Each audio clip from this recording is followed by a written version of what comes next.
పూర్తి వివరాలకు చదవండి రేపటి అక్షర శిల్పం దినపత్రికలో.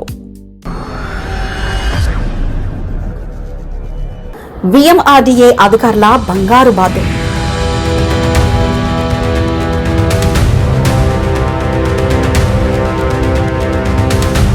సంస్థ మొత్తం డిప్యూటేషన్ మయం, రోజుకో పోస్టు పుట్టుకొస్తున్న వైరం.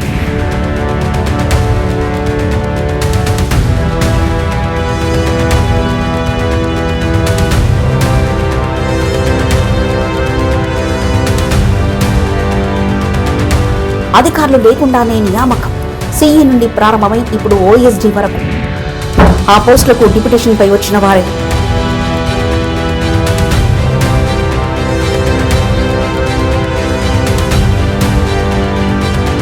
రండి బాబు రండి, విఎంఆర్డీఓ పోస్టులు కావాలంటే త్వరపడండి, పోస్టులు లేవని చింతించకండి, ఎన్ని కావాలంటే అన్ని సృష్టించి ఇస్తారు.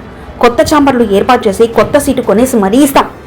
ఇది విఎంఆర్డీఏలో ప్రస్తుత పరిస్థితి. Visakhapatnam metropolitan regional development authority అధికారులకు బంగారు బాటలా మారింది. ప్రజా ప్రయోజనాలకు, మౌలిక సదుపాయాల అభివృద్ధిని పక్కన పెట్టి కొందరు ఉన్నతాధికారుల వ్యక్తిగత అవసరాలకు, అధికార పునరావాసాలకు వేదికగా మారిపోయింది. ఉత్తరాంధ్రకు గుండెకాయ లాంటి విశాఖపట్నాన్ని విడిచి వెళ్లడం ఇప్పుడు ఇష్టం లేని కొందరు అధికారులకు, ఎలాగైనా ఇక్కడే తిష్టవేయాలని పట్టుబడే వారికి, ప్రశాంతంగా కూర్చొని 2 రాళ్లు వెనకేసుకోవాలనుకునే వారికి విఎంఆర్డీఏ ఒక సురక్షితమైన ఆశ్రయ కేంద్రంగా కనిపిస్తుంది. ప్రజాప్రతినిధుల ఆశీస్సులు, రాజకీయ సిఫార్సులుంటే చాలు, సంస్థలో అప్పటివరకు లేని కొత్త పోస్టులు సైతం రాత్రికి రాత్రే పుట్టుకొచ్చేస్తున్నాయి. పని భారం నేపంతో అవసరం లేకపోయినా ఉన్నత స్థాయి పోస్టులను సృష్టించి వాటిపై నచ్చిన అధికారుల డిప్యూటేషన్పై నియమించడం అక్కడ నిత్యకృతంగా మారింది. నగర విస్తరణ, మౌలిక వసతుల కల్పన ధ్యేయంగా పనిచేయాల్సిన ఒక ప్రతిష్టాత్మక సంస్థ ఇలా కొద్దిమంది స్వార్థ ప్రయోజనాలకు నిలయంగా మారడంపై సర్వత్రా తీవ్ర ఆందోళన వ్యక్తమవుతుంది.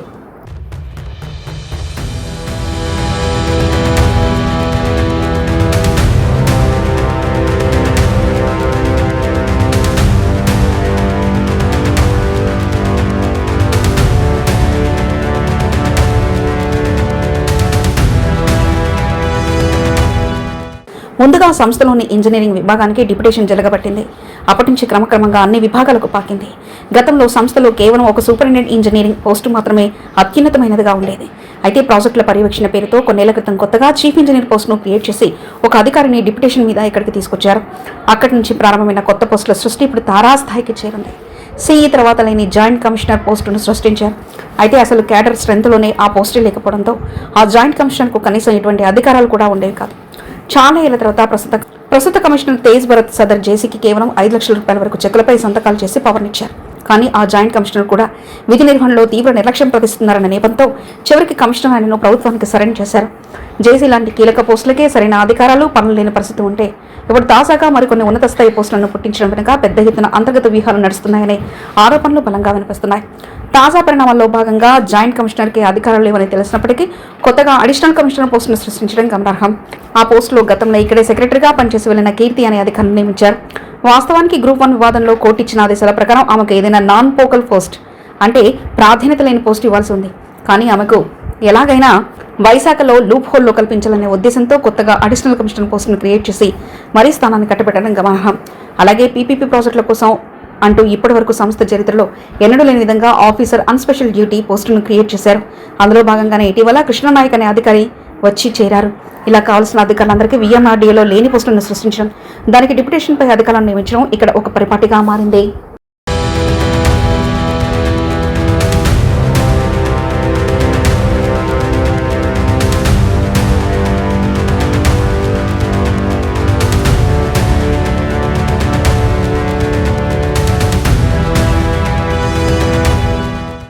మరోవైపు ఇలా కొత్తగా పుట్టుకొచ్చిన పోస్టుల నియామకాల విషయంలో తీవ్ర గోప్యత పాటిస్తుండడం పలు అనుమానాలకు తావిస్తుంది. డిప్యూటేషన్పై వచ్చిన ఈ అధికారులు ఇప్పటి వరకు వారి నిధులపై ఎటువంటి స్పష్టమైన సమాచారం లేకపోవడం గమనార్హం. ఇలాంటి నిర్ణయాలు సంస్థ ప్రతిష్టను దెబ్బతీస్తున్నాయని ఉద్యోగ వర్గాల్లో గుసగుసలు వినిపిస్తున్నాయి. ఈ రకమైన అనవసర నియామకం వల్ల సంస్థపై అధిక భారం పెరగడమే తప్ప ఆశించిన ఫలితాలు రావడం లేదు. కార్యాలయంలో సెక్రటరీ ఛాంబర్లో ఏ ఫైల్ కదలిక లేదని, వెళ్లిన ప్రతి ఫైల్ వారాల తరబడి పెండింగ్లో ఉండిపోతుందని అంతర్గత వర్గాల ద్వారా తెలుస్తుంది. అధికారులు తమ వ్యక్తిగత ప్రయోజనాల కోసం కొత్త కుర్చీలు వేసుకోవడంపై చూపిస్తున్న శ్రద్ధను ప్రజా సమస్యలపై చూపించడం లేదని బహిరంగ సత్యం. కూటమి ప్రభుత్వం అధికారంలోకి వచ్చిన తర్వాత ప్రతిపాదించిన పలు ప్రతిష్టాత్మక ప్రాజెక్టులు కేవలం కాగితాలకే పరిమితమయ్యాయి. మధ్యతరగతి ప్రజల కోసం ఉద్దేశించిన అపార్ట్మెంట్ల నిర్మాణం, తదితర గృహ నిర్మాణ ప్రాజెక్టులు ఎక్కడికక్కడే నిలిచిపోయాయి. దీనిపై గతంలో సర్వేలు కూడా నిర్వహించి డిమాండ్ బాగానే ఉందని తేల్చినప్పటికీ ఆ ప్రాజెక్టులకు సంబంధించిన ఒక ఇటు కూడా ముందుకు పడకపోవడం గమనార్హం. ఎండాడ, రుషికొండ వంటి కీలక ప్రాంతాల్లో అర్బన్ హెబిటేషన్ సెంటర్ వంటి కొన్ని అద్భుతమైన ప్రాజెక్టులకు సంబంధించి ప్రతిపాదనలు సిద్ధం చేసినప్పటికీ అవి కూడా అడుగు ముందుకు వేయడం లేదు. ప్రతివారం ఎంతో ఆర్భుతంగా నిర్వహించే ప్రజా సమస్యల పరిష్కార వేదిక కేవలం ఒక నామమాత్రపు కార్యక్రమంగా మారిపోయింది.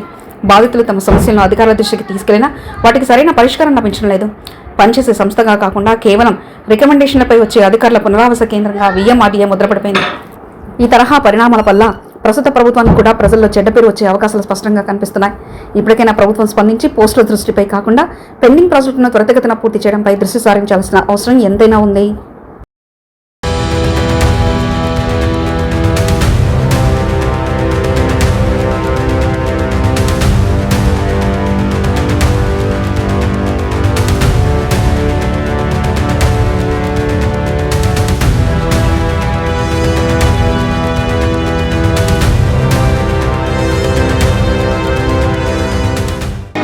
మరిన్ని కథనాల కోసం సబ్స్క్రైబ్ చేసుకోండి మీ అక్షర శిల్పం. పూర్తి వివరాలకు చదవండి రేపటి అక్షర శిల్పం దినపత్రికలో.